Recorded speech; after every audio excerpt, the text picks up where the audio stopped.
Hello students and welcome in the online session of class 9th science chapter 9 forces and laws of motion. Students, this is the second video of this lesson. In the first video we have covered the topic force, effects of force, types of forces and Newton's laws of motion. Out of which first law of motion was covered. Now let's see today what we are going to do in this session. So today we'll do linear momentum, second law of motion given by Newton, then mathematical formulation of Newton's second law, then applications of Newton's second law, Newton's first law, a special case of Newton's second law, and some of the practice questions. So let's start with the first topic, that is linear momentum. Now linear momentum is represented by the small letter p. This small letter p is the symbol of linear momentum. Now, according to the definition, linear momentum is the product of mass of the body and velocity of the body. Product means the answer of multiplication. So, what we are multiplying here? We are multiplying mass of the body. So, mass of the body will be represented by small m, and velocity. Velocity is represented by v. Okay, so P is equal to m into v, mass of the body multiplied by velocity of the body. This gives us the value of linear momentum. Now, linear momentum is a vector quantity because in physics some quantities are scalar quantities, some are vector quantities. Vector quantity means when the quantity has both the magnitude and the direction. Okay, then it is called a vector quantity. Now, linear momentum has a particular direction in which it will act, and it has also the magnitude. Magnitude means the value in numbers, that is the magnitude. Okay, like when we say 5 kg, so 5 is the magnitude and kg is the unit of it. Okay, so it has the magnitude, means it has a value in number, as well as it has the direction also. It is applied in a particular direction, so we call it as a vector quantity. Now SI unit of mass is kilogram. Okay, so how to find linear momentum? Mass multiplied by velocity. And now we are trying to find the unit of linear momentum. So let's find first the unit of mass. So SI unit of mass is kilogram and SI unit of velocity is meter per second. Therefore, what will be the SI unit of linear momentum? Okay, so when you will put it the values there, you will find kilogram meter per second is the unit of linear momentum. Mass is in kilogram, velocity is in meter per second. So it is kilogram meter per second. Per second can be written as s minus 1. Okay, we have taken it upside. You can write in this format or you can write in this format also. Okay, so what is the unit of linear momentum? It is kilogram meter per second. Okay, so this is about the unit of linear momentum. Now, if m is the mass of the body, v is the velocity of the body, then p is equal to linear momentum of the body. So, how we'll write it in mathematical form?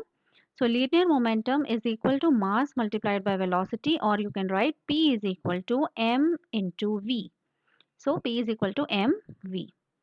Now, linear momentum of a body at rest is 0, or the body at rest possesses no linear momentum. Now, how this is true? Now, see, when the body is at rest position. So, if the body is at rest position, so I'm writing here R, that means body is at rest. So, when the body is at rest, that means what? That velocity will be 0. Velocity will be 0 because the body is resting now. And mass will be, means body has the mass. It will have a definite some value. But if you multiply something with 0, then the answer will be 0 only. Okay, so that means when the body is at rest position, then the linear momentum comes to 0. Or in other ways, you can say that when a body is at rest, it possesses no linear momentum. Okay, so this you have to keep in mind, that when the body is resting, the linear momentum will be 0 because velocity will be 0. So when you multiply mass with velocity, it comes to 0 only. Now, the next point is, from Newton's first law, we know that force is required to change the velocity. Okay, so what we have learned in Newton's first law, that a body continues to be in rest or uniform motion along a straight line until and unless any external force is applied on it. Okay, so here is the main point, that to change the state of the body a force is required. Without force we cannot change the state of the body. So to change the velocity means when the body is at rest, velocity will be zero. So if we want to change the velocity, we require a force. A force will be required. So ultimately the conclusion is that when the velocity of the body changes, linear momentum also changes. Okay, means if you apply force on a body, okay, so force will change the velocity. And if you change the velocity, then linear momentum also changes. Okay, I hope this relationship is clear to all, that when you apply force on a body, the force changes the velocity of the body, and if velocity changes, that means linear momentum will also change, because in the formula of linear momentum velocity is there. So if velocity changes, p will also change. Therefore, we can say that an external force is required to change the linear momentum of the body. So when the body is at rest, linear momentum is zero. Now, if we want to change the linear momentum, then we have to apply force on the body.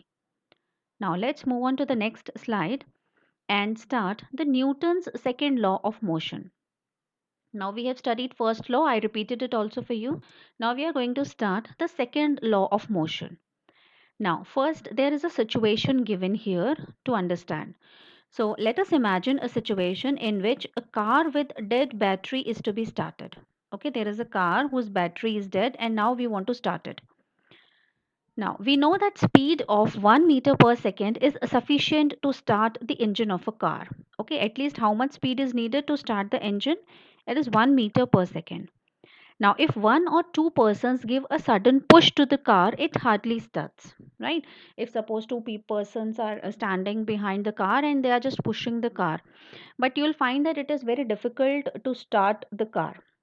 But when the car is pushed continuously for some time over a road, it can start. Like five people, they are pushing the car from behind on the road, but for continuously some time, not only just pushed and removed the hands, not like that, means continuously they are pushing, they are running and pushing the car for some time, then there is a chance that the car will start. So this is because speed of the car increases gradually from 0 to 1 meter over the time. Okay, so what is important here? Time.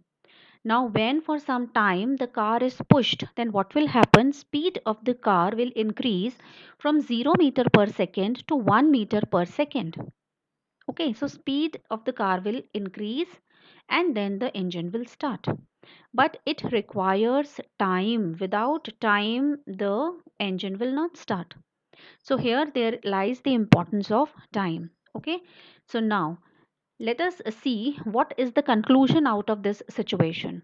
So from the above situation, we learned that linear momentum of a car is brought about suitable magnitude of force. Fine.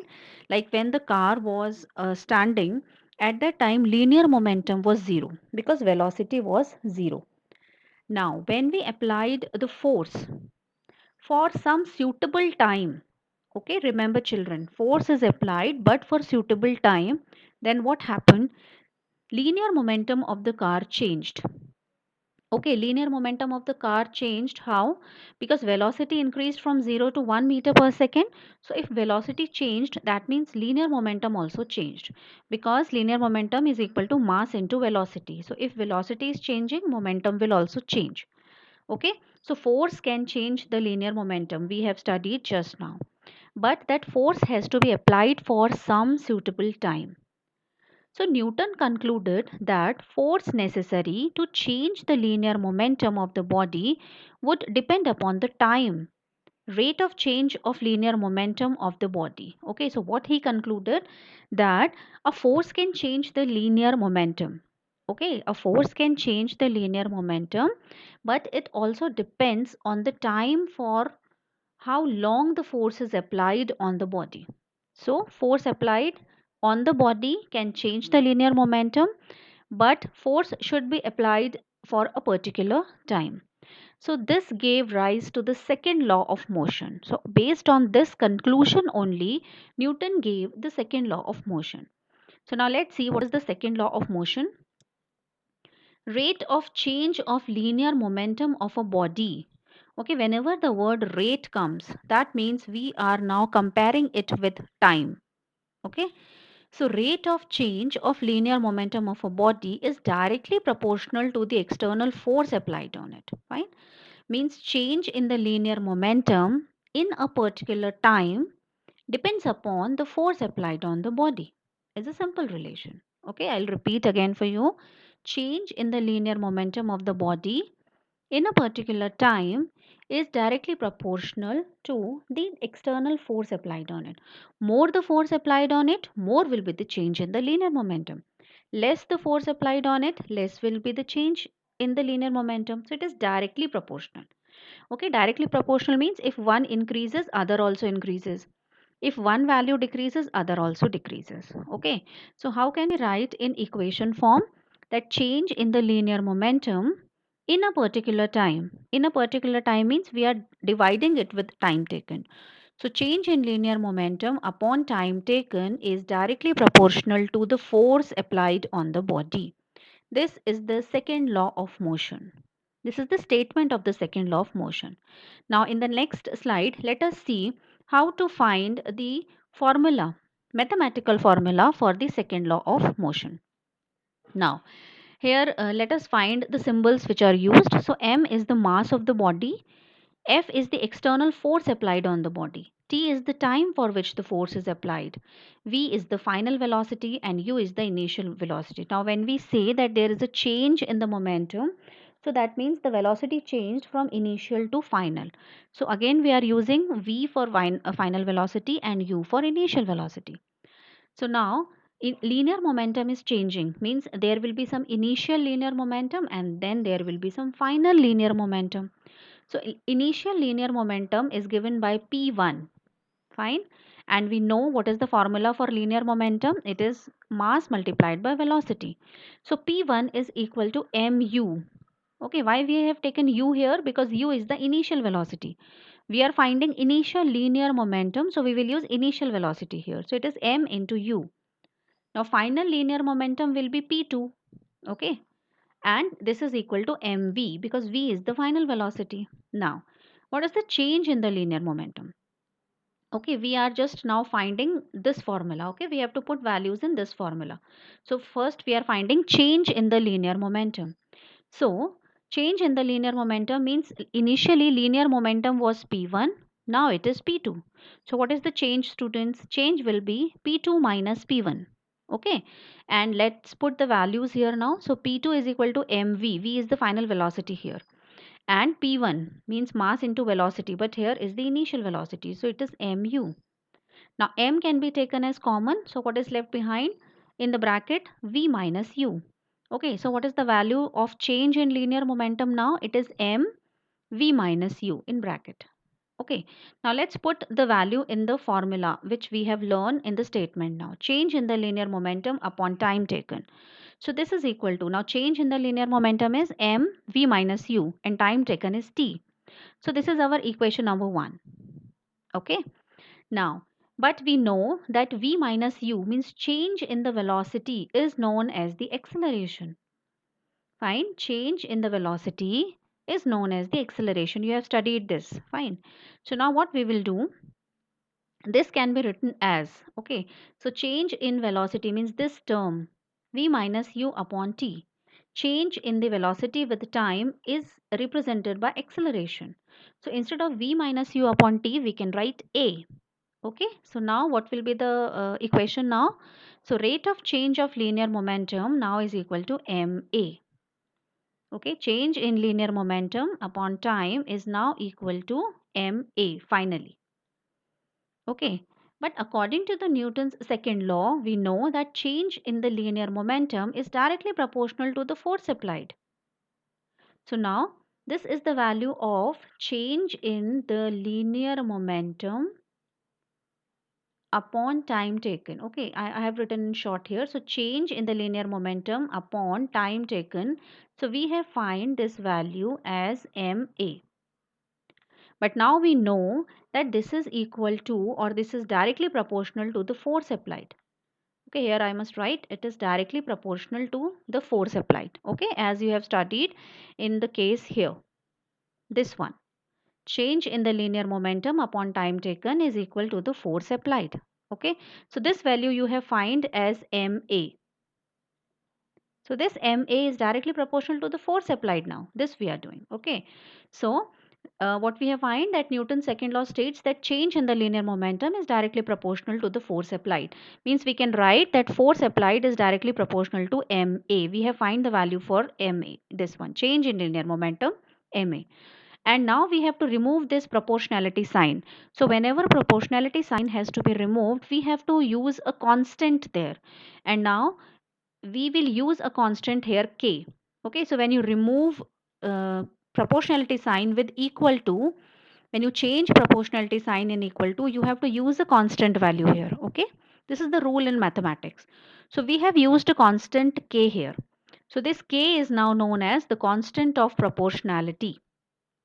Okay, what is k? K is the constant of proportionality, and the value of k depends on the unit adopted for measuring the force. Now, when we have to remove k from here, so what we will assume now, let's see. If suppose force is 1 Newton, mass is 1 kg, and acceleration is suppose 1. If all other three terms will be 1, then what will happen? Then k will also be 1. Then k will also be 1. So now putting the values of k in equation number 2, what we can do, if we consider that k is now 1, so finally we can say that F is equal to ma. F is equal to ma. So this is the mathematical formulation of Newton's second law. Statement we have studied in the starting, and this is the mathematical formulation. Suppose the question comes that derive this Newton's second law. Derive, when the word derive comes, then you have to write how you have derived this formula. So this complete you have to write. Fine, this all has to be written. How you have put the values, how ma has come, okay, and how F is equal to ma. So this complete derivation has to be written. So now unit of force is 1 Newton, unit of mass is 1 kg, unit of acceleration is 1 meter per second square. Okay, so this is the Newton's second law of motion. F is equal to ma. Mass into acceleration gives the force. Fine. And this, how this has come? This has obtained from the linear momentum formula. Now, I hope the second law of motion is clear to you all. Now let us see the application of Newton's second law of motion. Okay, where it is applied. Now in an athletic event of high jump, you can see here that a girl is, or a boy is jumping from the rod. So this is the high jump. So the athlete is jumping from the high rod. Now, in the high jump cases, the athletes are made to fall either on the cushion bed or on the sand bed. You can see here there is a cushion bed downside.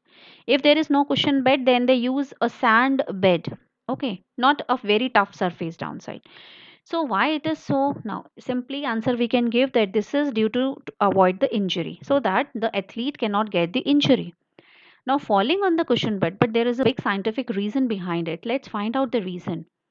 So falling on the cushion bed will increase the time during which, okay, this cushion bed which we are using, this is used because to increase the time of falling. So when the time is increased, so what will happen? High velocity of the athlete would be reduced to zero. Okay, time will go on, means it will consume more time for the athlete to come down on the ground.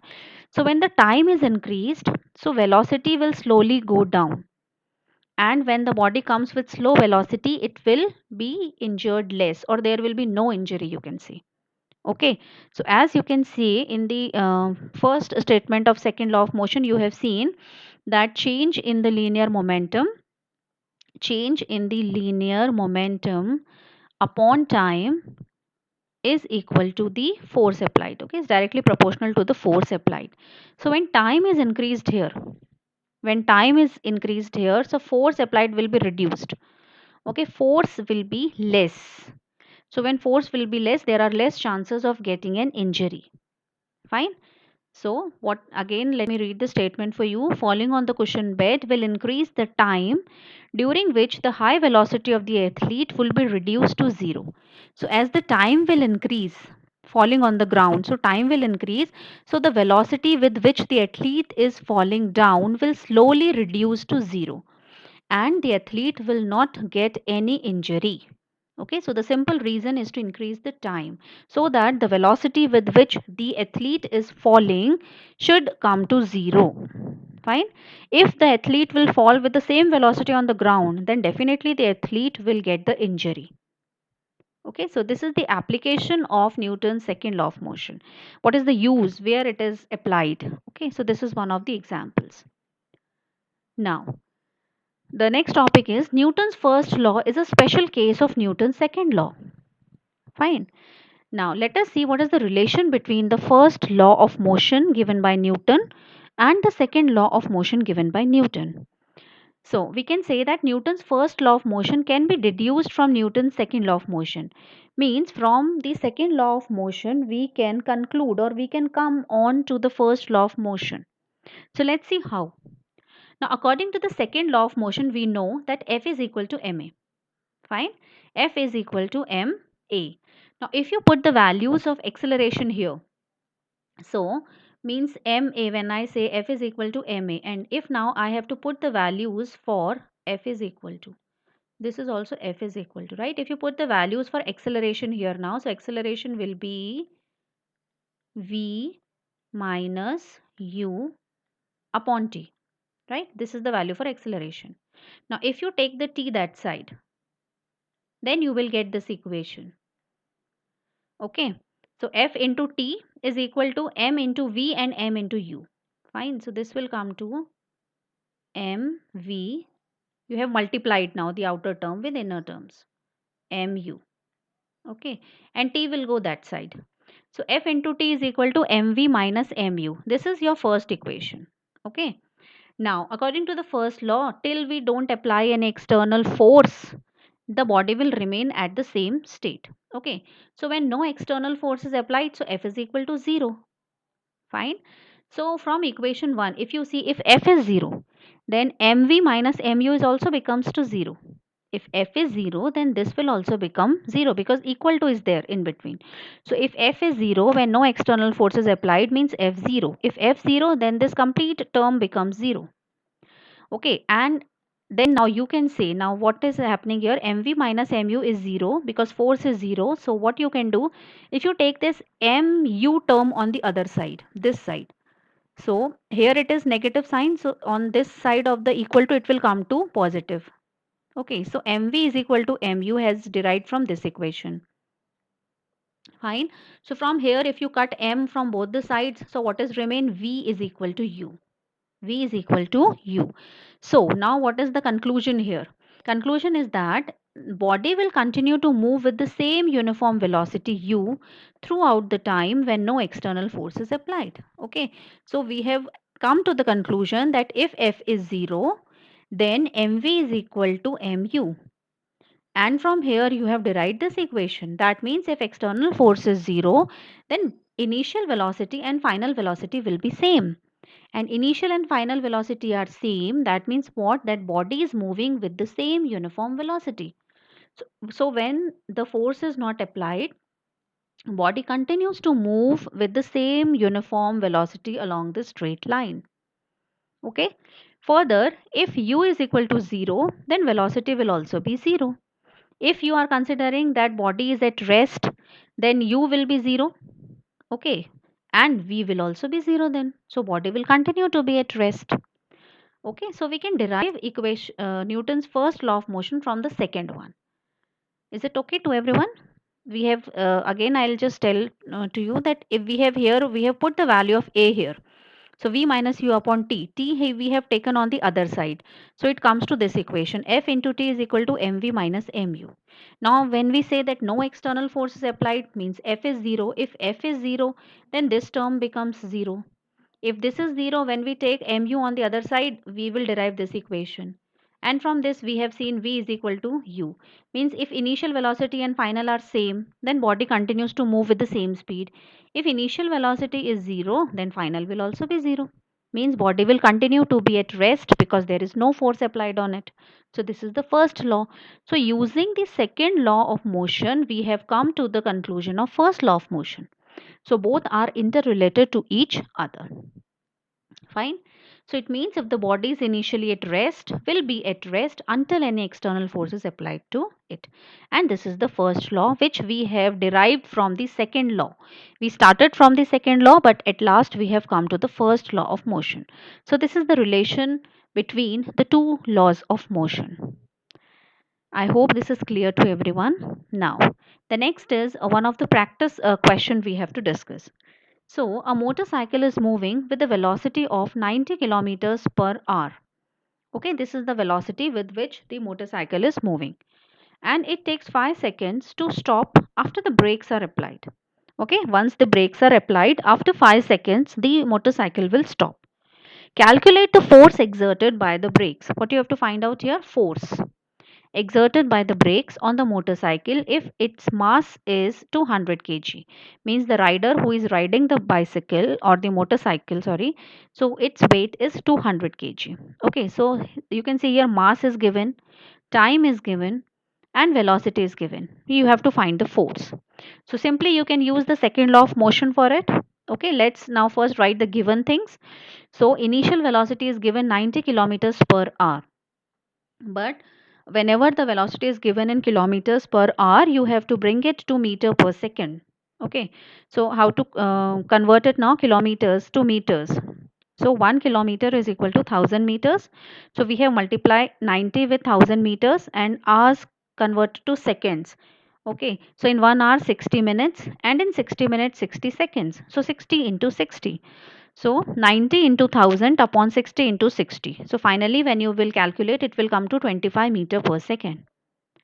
Then time is given 5 seconds.